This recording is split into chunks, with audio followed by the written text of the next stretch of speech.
Future vision study centre Salem. எங்களோட videos உங்களுக்கு பிடிச்சிருந்தா லைக் பண்ணுங்க, ஷேர் பண்ணுங்க, கமெண்ட் பண்ணுங்க. மறந்துடாம சப்ஸ்கிரைப் பண்ணிட்டு கூடவே இருக்க பெல் ஐகானை கிளிக் பண்ணிடுங்க. ஸோ தட் எங்களோட வீடியோஸ் உங்களுக்கு மிஸ் ஆகாமல் வந்துட்டே இருக்கும். பாருங்க, போன இதில் நம்ம என்ன பார்த்தோம் அப்படின்னு பார்த்தீங்கன்னா, குரூப்புடைய ப்ராப்பர்ட்டிஸ், குரூப்புடைய எக்ஸாம்பிள்ஸ் இதெல்லாமே பார்த்தோம். இப்போ என்ன பண்ணுறோம், அடுத்த லெவல் சப் குரூப் பார்க்குறோம். சப் குரூப்னா என்ன அப்படின்றத ஃபஸ்ட்டு டெஃபினிஷன். சப் குரூப்பு அப்படின்றது ஒன்றுமே இல்லைங்க, தட் இஸ் கவனிங்க, குரூப்புக்கு உண்டான கண்டிஷன் எல்லாத்தையுமே சாட்டிஸ்ஃபை பண்ணோம். ஆனால் என்ன ஆகும்னா அது வேற ஒரு குரூப்பில் கண்டெயின் ஆகிருக்கும். அப்படி இருக்கும்போது அதை சப் குரூப்புன்னு சொல்கிறோம். ஃபார் எக்ஸாம்பிள், இப்போது G is equal to I minus I 1 minus 1 அப்படின்னு இருக்குன்னா ஹெச்ன்றது என்னவாக இருக்கும், 1 minus 1 இருக்கும். அப்போ ஹெச்ன்றது ஒரு ஃபஸ்ட்டு குரூப்பு. ஆனால் அது ஹெச்ன்றது எதில் கண்டெயின் ஆகிருக்கு, ஜியில் கண்டெயின் ஆகிருக்கு. ஏன்னா பாருங்கள், 1 இங்கே இருக்குது, -1 இருக்குது. அப்போ ஹெச்சானது ஜியில் கண்டெயின் ஆகிருக்கு. ஜியில் கண்டெயின் ஆகிருக்கிறதுனால அதை என்னென்னு சொல்கிறோம்னா சப் குரூப்புன்னு சொல்கிறோம். அவ்வளோ. அப்போ சப் குரூப்னால் ஒரு பெரிய வித்தியாசம் கிடையாது. First it self it acting at A group. அது இன்னொரு குரூப்பில் கண்டெயின் ஆகிருக்கிறதுனால அதை நம்ம என்னன்னு சொல்கிறோம், சப் குரூப்புன்னு சொல்கிறோம். இவ்வளோவா விஷயம். இதை டெஃபினேஷனாக பார்க்கும்போது எப்படி வரும் அப்படின்னு பார்த்தீங்கன்னா, இங்கே பாருங்கள், definition: a subset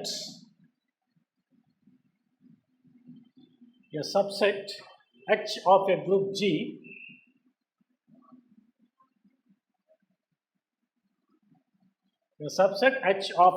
G is called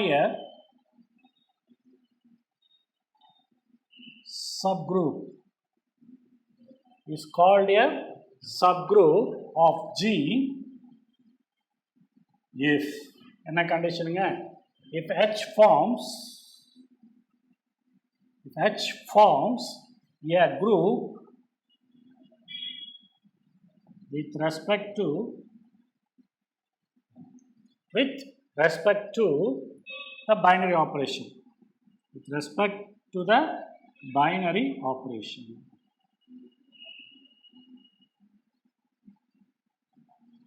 கவனிங்க, நான் சொன்னதே தான். என்னது, ஹெச்ன்ற ஒரு ஃபஸ்ட்டு சப்செட்டாக எடுத்துக்கிறோம். இதில் ஜியில் எடுத்துக்கிட்டு இந்த ஹெச்சை எப்போ சப் குரூப் பண்ணுறோன்னா, if H forms a group with respect to the binary operation. With respect to the binary operation, what is the meaning? என்ன binary operation குரூப்புக்கு டிஃபைன் பண்ணமோ அதே binary operation. That is called with respect to binary operation. அப்போது ஜின்ற ஒரு group, ஹெச்ன்ற ஒரு நான் empty set இருக்குது. இந்த ஹெச்ன்ற அந்த நான் எம்டி செட்டை எப்போ குரூப் அப்படின்னு நம்ம சொல்கிறோம்னா, தட் இஸ் எப்போ சப் குரூப் அப்படின்னு நம்ம சொல்கிறோம் அப்படின்னு பார்த்தீங்கன்னா, first of all it should be act as a group. குரூப்புக்குண்டான எல்லா கண்டிஷனையும் அது சாட்டிஸ்ஃபை பண்ணக்கூடியதாக இருக்க வேண்டும். அதுக்கப்புறம் அது ரொம்ப முக்கியமான விஷயம், என்ன பைனரி ஆப்ரேஷன் ஜியில் எடுத்தோமோ அதே பைனரி ஆப்ரேஷனில் தான் அது என்னவாக இருக்கணும், குரூப்புக்குண்டான கண்டிஷனை சாட்டிஸ்ஃபை பண்ணக்கூடியதாக இருக்கும். ஸோ இது இருந்துச்சுன்னா இந்த சப்செட்டானது எதில் இருக்குது, ஜிக்குள்ளே இருக்குது. அப்போ இது ஜிக்குள்ளே இருக்கிறதுனால இதுவும் குரூப்புக்குண்டான கண்டிஷனை சாட்டிஸ்ஃபை பண்ணுறதுனால இதையும் நம்ம என்னன்னு சொல்லிடுறோம், சப் குரூப் அப்படின்னு சொல்லிடுறோம். இது என்னன்னு சொல்லிடுறோம், சப் குரூப் அப்படின்னு சொல்கிறோம். இப்போ கிளியராக போட புரியுதுங்களா? நான் ஏற்கனவே சொன்ன அதே விஷயங்கள் தான். இப்போ பார்த்தீங்கன்னா ஒரு சிம்பிள் லாஜிக், தட் இஸ் பாருங்கள், ஒரு எக்ஸாம்பிள் பார்த்தா இன்னும் உங்களுக்கு ஈஸியாக புரிஞ்சிடும். இஃப் z, +ன்றது ஏற்கனவே உங்களுக்கு என்ன தெரியும், is a group with respect to addition.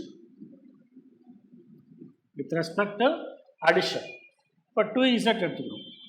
2z, +ன்றது கண்டிப்பாக என்னவாக இருக்கும், z தான் இருக்கும். ஆஸ் யூஷுவல் 2z, +ன்றது குரூப்புக்குண்டான கண்டிஷன் நாளைக்கு சாட்டிஸ்ஃபை பண்ணுது. ஆனால் அது எதில் இருக்குது, z இருக்குது. அதனால் நம்ம என்ன சொல்கிறோன்னா, இஸ் எ சப்குரூப் ஆஃப் எதுக்கு, z, with respect to same operation. ப்ளஸ்னால் இங்கேயும் plus, with respect to same operation. Clear ஆகுதுங்களா? இதுதான் நம்ம என்னன்னு சொல்லணும்னா சப்குரூப்புக்குனான கான்செப்டை சொல்கிறோம். கிளியராக புரியுதுங்களா? சப்குரூப் அப்படின்னா இப்போ இன்னொரு எக்ஸாம்பிள் ஏற்கனவே பார்த்தது சொல்கிறேன். தட் இஸ் என்னது?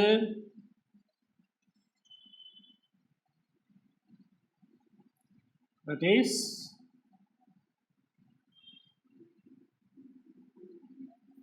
இன்னொரு குரூப் இன்னொன்று இப்போ சொன்னோம் இல்லைங்களா? G is equal to 1 minus 1 I minus I. அப்போ ஹெச்ன்றது 1 minus 1. இப்போ நான் இது first of all H is itself is a group. G is a group under operation multiplication. Same thing, H is a group under the same operation multiplication. But H contained in G, so for that we say H is a subgroup. H is a subgroup of G. H is a subgroup of G அப்படின்னு நம்மளால் சொல்ல முடிகிறது. கிளியராக புரியுதுங்களா? அப்போ என்ன ஆகுது அப்படின்னா பார்த்தீங்கன்னா அது தனிப்பட்ட முறையில் பார்க்கும்போது குரூப் என்ன ஆப்ரேஷன் குரூப்புக்கு எடுத்தோமோ அதே ஆப்ரேஷன். பட் அது குரூப்பில் கண்டெயின் ஆகிருக்கின்ற காரணத்தினால் இதை நம்ம என்னன்னு சொல்கிறோம்? சப் குரூப் அப்படின்னு சொல்கிறோம். It is a sub group அப்படின்னு சொல்கிறோம். ஓகேங்களா? நவ்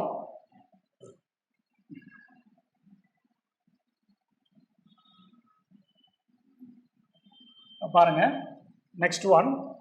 இப்போது சப் குரூப்னா என்னன்னு தெரிஞ்சு போச்சு. சப் குரூப்னா என்னன்னு இப்போ கிளியராக தெரிஞ்சு போச்சு. இப்போ இன்னொரு முக்கியமான விஷயம் என்ன சொல்ல போகிறோம் அப்படின்னு சொல்ல பார்த்தீங்கன்னா, if subset H of a group G is said to be subgroup of G if and only if என்னென்ன கண்டிஷன் அப்படின்னு பார்த்தீங்கன்னா, H is closed under the operation of G. Under the operation of G. Okay, under the operation of G. First one. Second one, if A belongs to H, implies A inverse belongs to H. A belongs to H, then implies A inverse belongs to H. These two condition is necessary and sufficient condition if any subset of a group G is acting as a subgroup. சப்குரூப்பாக இருக்கணும்னா 4 condition பார்த்தாச்சு, முடிஞ்சு போச்சு. இப்போ இன்னொரு extra condition என்ன சொல்கிறாங்கன்னா, ஒரு subset ஆனது குரூப் ஜிக்கு சப்குரூப்பாக இருக்கிறது என்றால் அந்த சப்செட்டாக இருக்குதுன்னா அது minimum, that is 2 important properties should be satisfied. One is H is closed, another one is inverse exists. 2 condition இருந்தாலே இந்த நான் எம்டி செட் H என்னென்னு சொல்லிடலாங்க, சப் குரூப்னு சொல்லிடலாம். அப்போ உங்களுக்கு கொஸ்டின் எப்படி கேட்பாங்கன்னா, what is the sufficient condition any non empty subset of H is acting as a sub group அப்படின்னு கேட்டாங்கன்னா, it is 2 things is enough. H is closed, inverse exists. Closed and inverse exist, then we say that H is a subgroup. ஓகேங்களா? அப்போது ஏன் இது enough அப்படின்றோன்னா, closed inverse இருந்தாலே என்னங்க, identity இருந்துடும். க்ளோஸ்னாலே associative property satisfy பண்ணணும்னு சொல்லியிருக்கேன். அப்போ 4 கண்டிஷன் இதுக்குள்ளே வந்துடுதுங்களா? இப்போ இந்த 2 கண்டிஷன் இருந்தாலே it is enough to indirectly satisfy the another 2 conditions. One is associative, another one is identity. So this is the basic, that is 2 important norms, properties, whether the given subset is acting as a subgroup. இதுதான் போதுமானதுன்னு அர்த்தம். அப்போ எதுக்குள்ளேயே அந்த 2 விஷயமும் உள்ளேயும் வந்துடுது, அது வேறு. ஓகேங்களா? அப்போது இது ஒரு கொஸ்டினாக கேட்கறதுக்கு வாய்ப்பு இருக்குது. ஸோ ஒரு சப்செட் ஆனது ஒரு சப்குரூப்பாக ஆக்ட் ஆகுது அப்படின்னா, it should B satisfy the 2 main conditions. that is closed and as well as inverse. Closed and inverse இருந்துச்சுன்னா போதுமானது. கிளியராக புரியுதுங்களா? இப்போ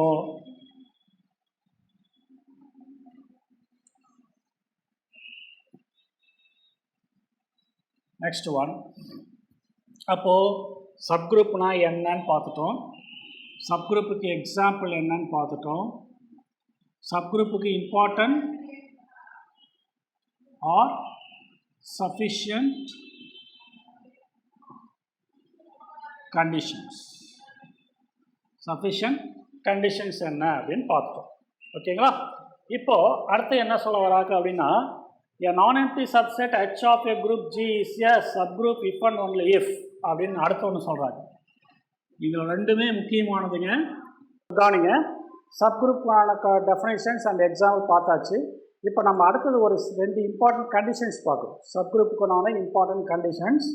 ஃபஸ்ட்டு கண்டிஷன் என்ன சொல்கிறாங்க அப்படின்னா, any subset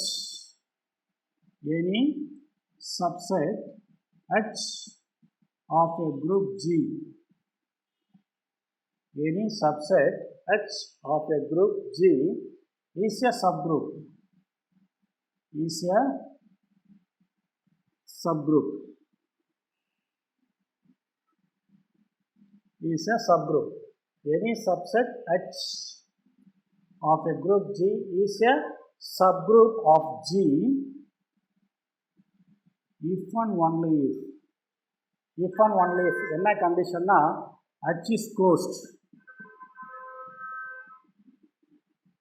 H is closed. If A belongs to H implies A inverse belongs to H. இந்த ரெண்டு கண்டிஷன்ஸ் இருந்துச்சுனாவே போதுமானதுன்றாங்க. நல்லா கவனிச்சிங்க. சப்குரூப்புக்குண்டான இம்பார்ட்டன்ட் 2 கண்டிஷன்ஸில் ஃபஸ்ட்டு கண்டிஷன் என்ன பார்க்குறோம் அப்படின்னு பார்த்தீங்கன்னா, any non-empty subset H of a group G is a subgroup of G if and only if. If and only if எப்போன்னா H என்னவாக இருக்கணும், க்ளோஸ்டாக இருக்கும். அடுத்தது if A belongs to Hனா A inverse எங்கே இருக்கணும், Hல இருக்கணும். If A belongs to H, then A inverse belongs to H. அப்படின்னா என்ன அர்த்தம் அப்படின்னு பார்த்தீங்கன்னா, closure property and inverse property closure ப்ராப்பர்ட்டியும் இன்வர்ஸ் ப்ராப்பர்ட்டியும் சாட்டிஸ்ஃபை ஆயிடுச்சுனாலே then we say that the non-empty subset H of a group G is a subgroup. எதனால் அப்படின்னு பார்த்தீங்கன்னா, க்ளோசர் அப்படின்னாலே H is closed. க்ளோசர் அப்படின்னாலே என்னங்க ஆகிடும், closure property satisfy. Closure property சாட்டிஸ்ஃபைனாலே அசோசியேட்டிவ் ப்ராப்பர்ட்டிஸ் ஆட்டோமேட்டிக்லி சாட்டிஸ்ஃபை. அடுத்து இன்வர்ஸ் இருக்குது. இன்வர்ஸ் இருந்துச்சுனாலே ஐடென்டிட்டி இருக்கும். இன்வர்ஸ்னாலே ஐடென்டிட்டி இருக்கும். ஸோ ஆட்டோமேட்டிக்காக அந்த 4 கண்டிஷன்ஸும் இதுக்குள்ளே, மீதி இருக்கக்கூடிய அந்த 2 கண்டிஷனும் இதுக்குள்ளே வந்துடுது. அதனால தான் நம்ம என்ன சொல்கிறோன்னா, ஒரு சப்குரூப்பு உண்டான சஃபிஷியன்ட் கண்டிஷன்ஸ், 2 இம்பார்ட்டன்ட் கண்டிஷன்ஸ் என்னென்னா, 2 axioms, 2 important concept is H is closed and inverse exist. These 2 is very important to say whether the given non-empty subset of a group G is a subgroup of G. Subgroup of G க்கு 2. அப்போ உங்களுக்கு questions கேட்கறது வாய்ப்பு இருக்குது. The following conditions, which one is taken to be the any non-empty set is a subgroup? I'm going to option A, closer associative, closer identity, closer inverse. None of this. கொடுத்துட்டாங்கன்னா க்ளோசரும் இன்வர்ஸும் தான் நமக்கு முக்கியம். இதை tick பண்ணால் mark. கிளியராக புரியுதுங்களா? இப்போ அடுத்து இம்பார்ட்டண்டான ஒரு பாயிண்ட்டு, தட் இஸ் அடுத்து என்னன்னு பார்த்தீங்கன்னா, second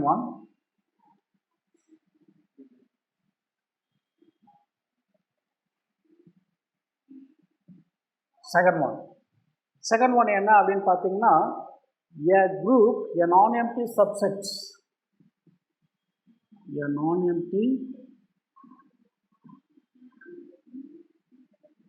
non-empty subset H of a group G, a non-empty subset H of a group G is a group, is a subgroup. is a subgroup if and only if.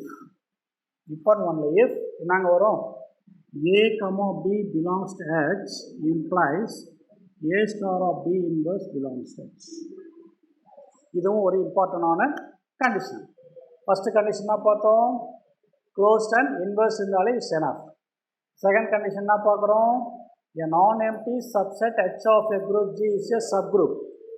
எப்போன்னா if and only if a bன்ற ரெண்டு element Hல எடுத்துக்கிறோம், ஏவை அப்படியே எடுத்துக்கிறோம், binary operate பண்ணுறோம், எது கூட பியோடைய inverse கூட பைனரி ஆப்ரேஷன் பண்ணுறோம். அப்போ வரக்கூடிய ரிசல்ட்டு ஹெச்லே இருந்துச்சுனாலும் ஹெச் நம்ம என்னன்னு சொல்லிடலாம், சப் குரூப்புன்னு சொல்லிடலாம். ஸோ இது மூணுத்தையும் நம்ம ஞாபகம் வச்சுக்கணும்.